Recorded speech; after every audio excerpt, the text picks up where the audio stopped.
Welcome to Rustbuster's installation guide for the vehicles listed below.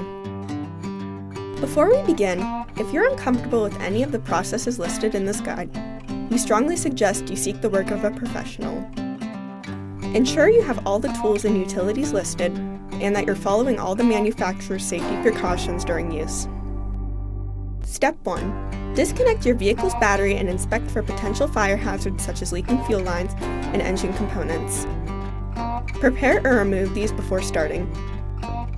Finally, clear the work area of any safety hazards. Step 2. Lift up your vehicle. Cut out the factory front frame support crossmember.